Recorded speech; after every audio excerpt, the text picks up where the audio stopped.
One of the founding myths of the Zen school in China is the mind verses competition between Shen-hsui and Hui-neng, the sixth patriarch.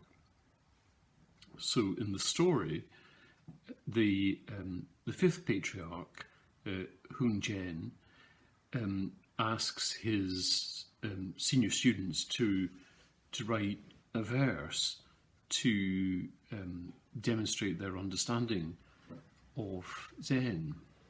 And his senior disciple, who's a chap called Shen-hsui, composes a verse which reads, "The body is the Bodhi tree, the mind the bright mirrors stand, always polish attentively and prevent dust from gathering," words to that effect.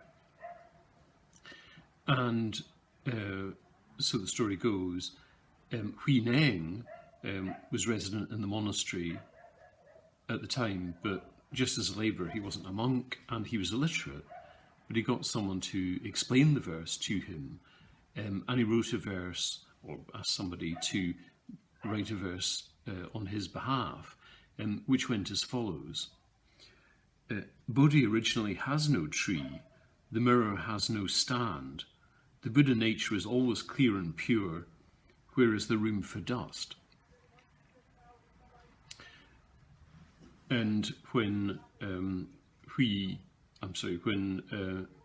the fifth patriarch heard Hui-neng's verses, he secretly gave him the transmission, and through Hui-neng we have all the familiar Zen figures and the lineage like Nansen and Baso and so on.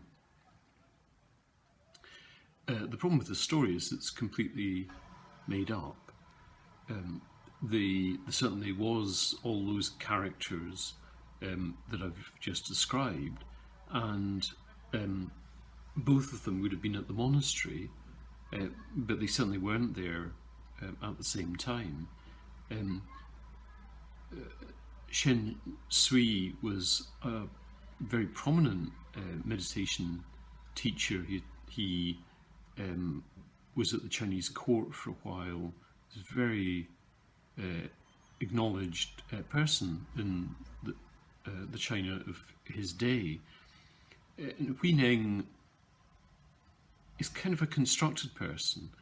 There was somebody called Hui-neng, that much we know, but we also know that everything that we know about him is made up after the event, primarily contained in a document called the Platform Sutra, which almost definitely he had nothing to do with, but which contains these verses. So the identity that was given to these two verses over time was that the first poem was deficient because it suggests a gradualistic model of practice. So in other words, we practice assiduously enough, we polish often enough, and we end up with a mirror. And the criticism that Hui-neng makes is that practice serves no purpose unless we have a primary insight into emptiness. And if we don't have that insight, we can practice as long as we like to no effect. So that was the criticism that came to be made of Shen-hsui's verse if he wrote it. But is that criticism fair?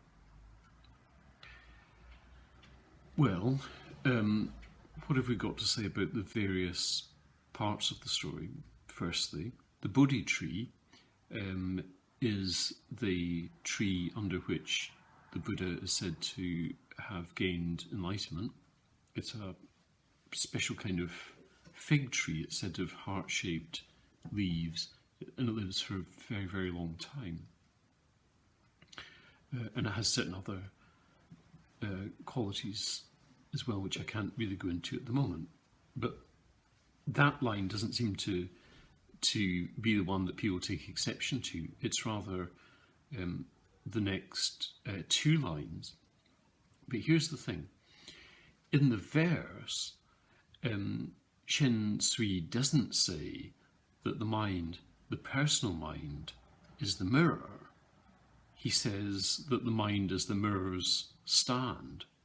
And to understand what that means, you need to understand that in the China of that period, mirrors were made of metal, so they were required to be polished consistently to retain their powers of reflection.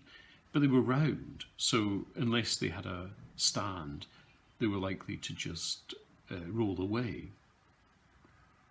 So the metaphor of the mind, this mind, being the mirror's stand, is quite a subtle metaphor. So it's not saying that through practice I somehow have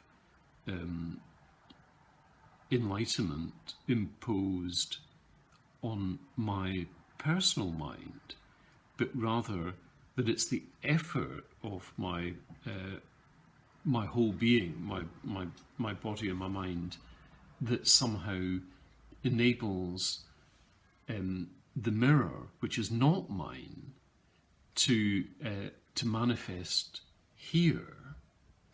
So the mirror is not my personal possession, is not something which I ever attain.